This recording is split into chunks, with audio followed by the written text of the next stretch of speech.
Okay, here we are again. We're going to do Master the Mainframe Challenge 6.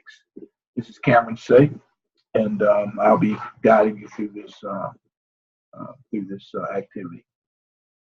So I've reset. I've done Challenge 6 already, and I've reset it. So, and I've deleted the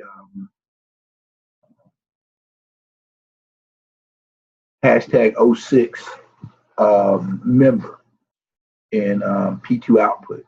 So we're starting from scratch. Here we're going to talk about VSAM. VSAM is Virtual Storage Access Method. And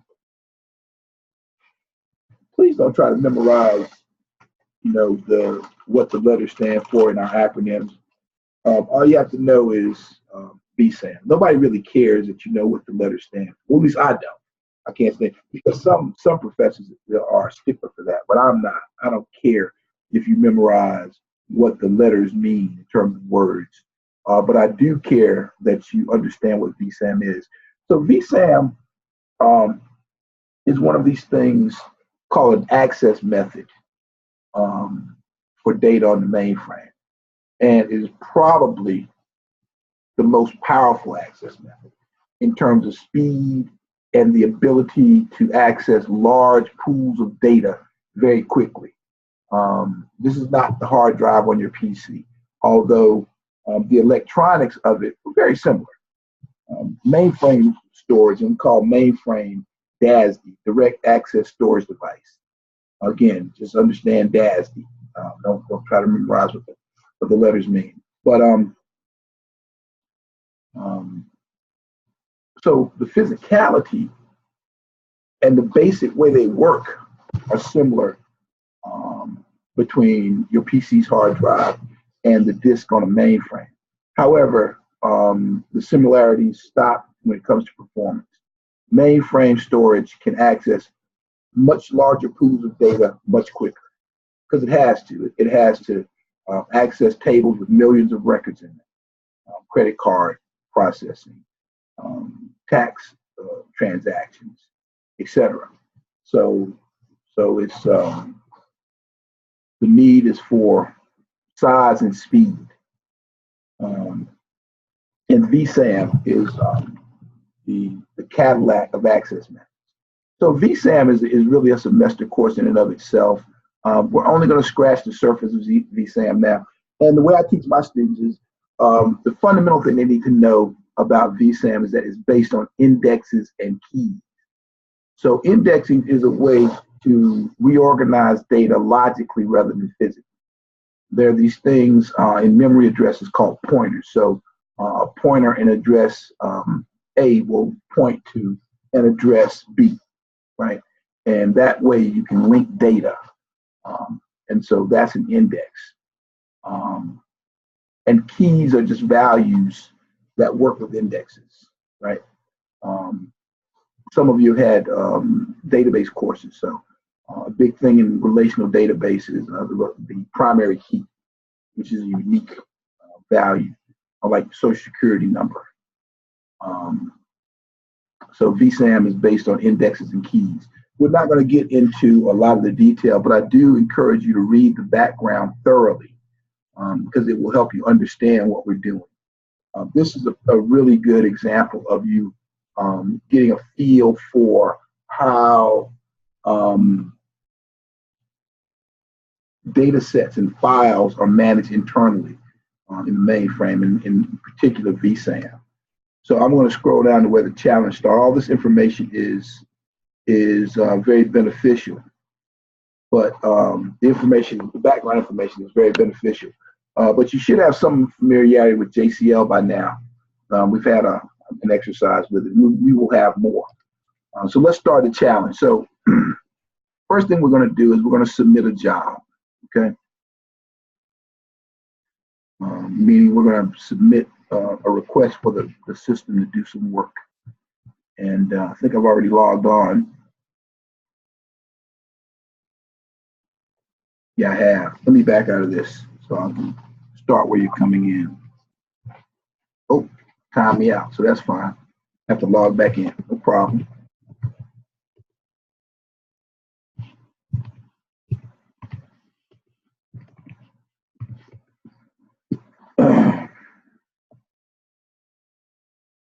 And again, this delay is because usually it's almost immediate on the system we work on in class. It's immediate, but there's so much work going on in this system that you just have to wait for it to log you on. An almost unimaginable amount of work that's going on in this system. So when we see the 3 stars, we know to hit enter, means there's more information, or we need to go to another screen. Okay, so let's copy in that request to do a job. We submitted the job. It's 11:15, job 11:15. No errors. And so what it wants us to do is make sure that that job ran successfully, but we didn't see any errors on the return, the notification that the job had run. So, and I'm going to do this manually. The SD and the ST, we're going to do this step by step. So we're going to go =SD to go to SDSF, enter. So we're going to do ST for status, enter. And here we say, let's get rid of these other jobs up here. Purge them. The P's. Missed that one. And we want 11:15, so we're going to keep it. And if I do status again, it will just have the jobs that I want. Oh.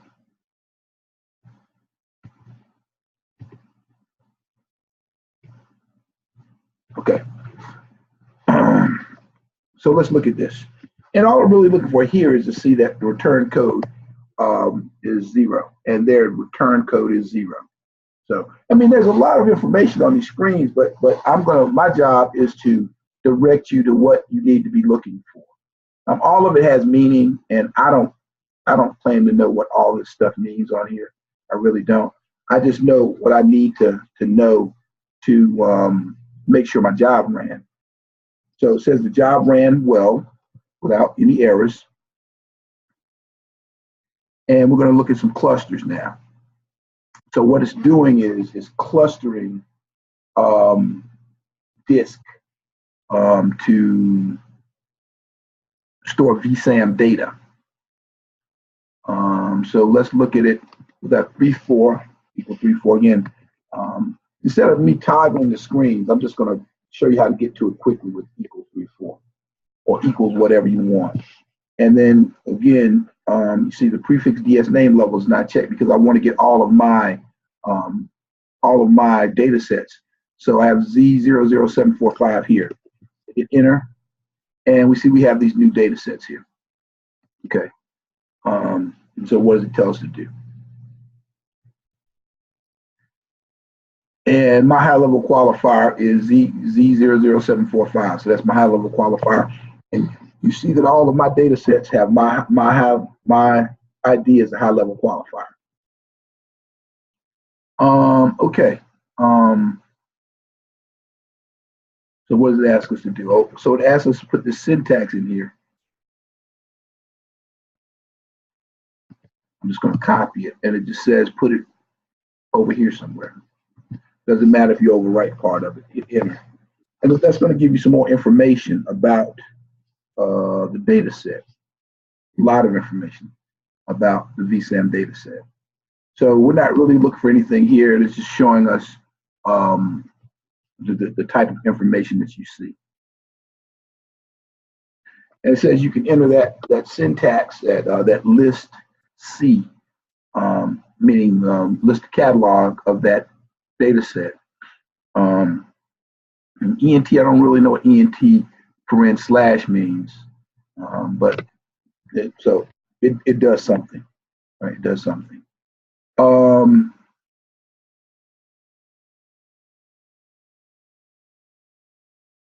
So yeah, this right here, it says cluster names have VSAM in the volume column. So let me show you how to scroll to the right to see that. Well, you don't have to scroll to the right. The volume is showing here.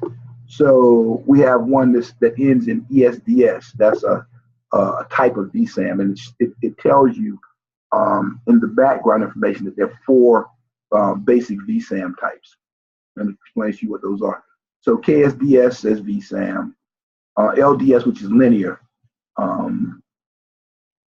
says VSAM, and RRDS says VSAM in the volume column. Now, if I scroll left with F11, I scroll right with F11, I get more information, right? Really, none of this is really pertinent to us now, but I'm just showing you how to do it. And then you scroll left with F10. Right F11, left F10. Okay. So now what do we do?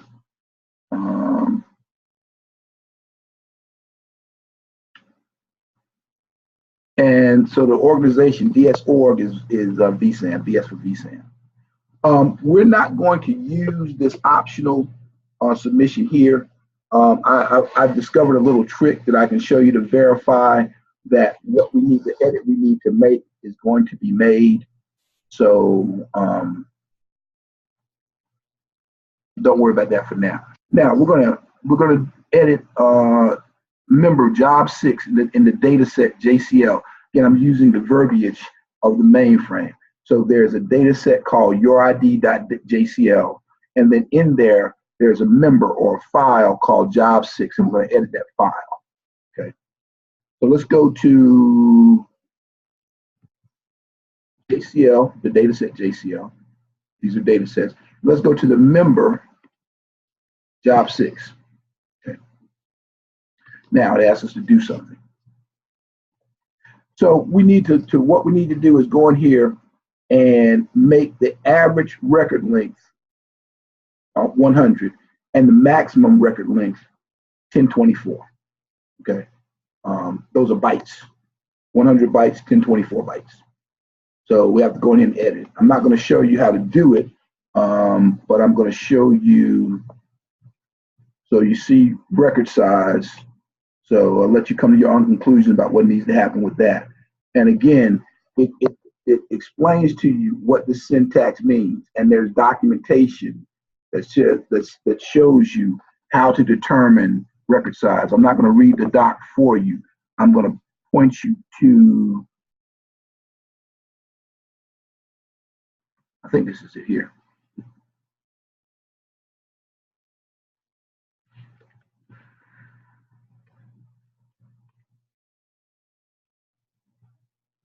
Yeah, so here it's going to tell you what the syntax means here.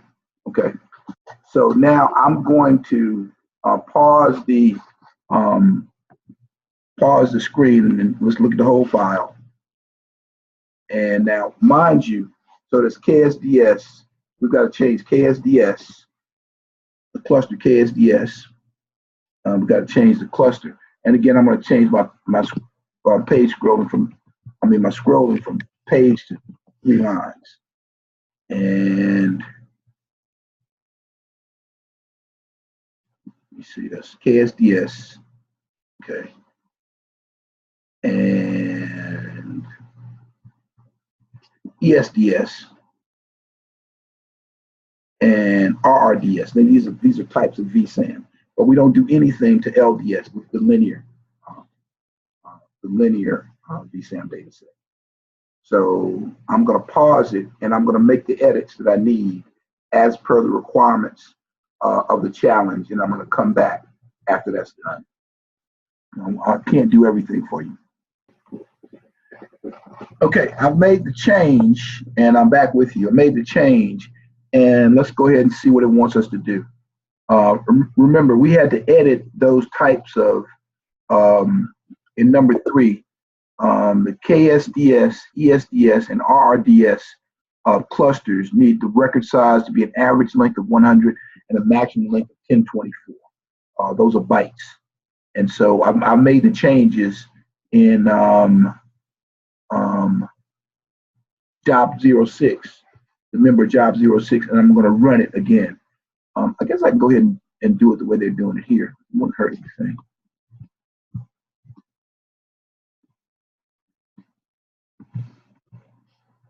Oh, I got to go into the job first. I don't have to, but I can't do all three of them from that line. Let me delete this up here. Go into the job. Now I can do all three of them. It's kind of up to you. You can do them one at a time or all three at once. Job 1128, that's our job. This is really cool. I really love this stuff. Do a status. Just see job 1128. No errors, right? Everything's working good. So now we see job 1128, and we know there are no errors, right? Turn code 0. Now, I'm going to show you a trick that's not in here, right? And I think it's perfectly legitimate. What we have to do is verify that it says right here, when satisfied that KSDS, ESDS, and RRDS cluster names with MLQ of CH6 each include a record size length, average length of 100, and a maximum length of 1024. Then we're just going to make this final edit to write the job to our 06 / 06 member. So you ask, how do you do that, right? How you verify? Now, there are a couple of ways you can do it. But the easiest way that I've found is I'm going to hit ST again. And I'm going to put a question mark by job 1128. And the system print allocate is output information that tells us about the job. So I'm going to put an S there, right? This stuff is so cool. I don't know how anybody would not like doing this. If you like anything about computers, these are the most fascinating computers I know of. So we have some stuff there, and it tells you about each one of these clusters that was created. And I will make another side point that storage is very important. When I was a student, I didn't realize how important storage was. Even as an academic, it took me a while to understand how very, very important storage is. By that, I mean usually disk. To a degree, tape, but disk is used now because it's very cheap. But just think about it for a second. We are increasing data every second of every day of every year. Every second, every tick of the clock, we're generating tons more data. Every bit of that data, and I mean bit literally, like the actual bit on a computer, has to physically live somewhere. Has to physically live somewhere. And I hope these lead IT lectures and these sessions will help you start thinking about, in a profound way, about information technology, because it is one of the most important areas of the global economy. I think about it very philosophically. Information technology is very philosophical to me. And I have a close friend, Scott Fagan, who is a chief software architect at a company called 21st Century Software, formerly with IBM, formerly with CA Technologies. Scott's been around for over 30 years in the industry. He is remarkable. But he has a very philosophical perspective on it too. And hopefully he may be a guest speaker of ours. I'm going to start having guest speakers also in our sessions. But we've got to get up to speed first. Again, storage is very important.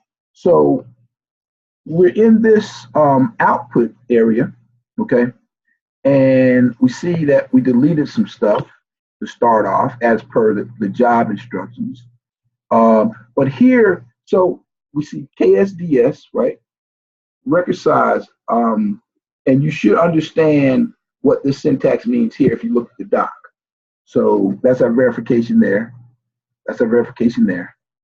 And we verified that all of them that we needed to change would change from an average size of 100 and a maximum size of 1024. So that's done. And we're going to get out of this. And all we have left to do now to complete this challenge is to make that final edit in 06.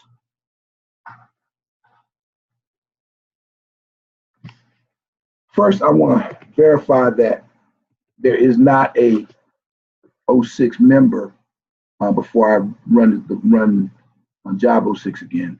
So I'm going to look at my P2 output location. I'm just going to view it.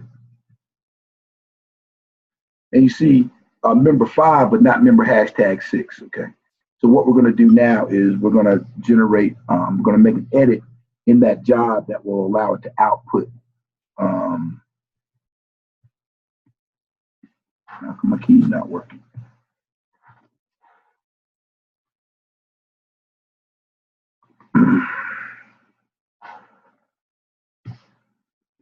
Okay.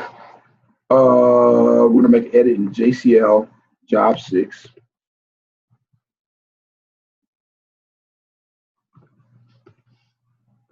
And we're just going to do a delete, go to the bottom of it, and we're just going to delete this asterisk and make the job run. So that's a comment there. And the JCL is run by something called JES, Job Entry Subsystem. We'll talk about that a little bit more as time goes on. So you delete that, and you can save it or you can just run it. I'm going to save it. You may need it again. And I'm going to submit this. 1132. It runs with no errors. We're done.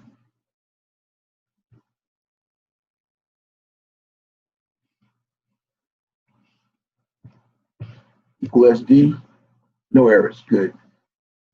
Looking good. ST, no errors. So that means I should have equal sign 3.4. I should have a member 06 in my P2 output. And I hope by now you're getting kind of comfortable with this, with all this stuff. And there it is. And we're going to have the information there that validates that we, in fact, did what we were supposed to do. So, you know, when you complete this, you'll have 6 under your belt. You're on your way. I think we have 13 more to go. Well, let me see. So before I get off,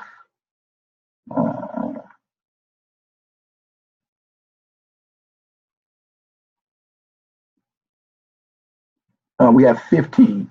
So we got a ways to go, but we're getting there. We're getting there. We're going to knock them out one by one. On to challenge 7.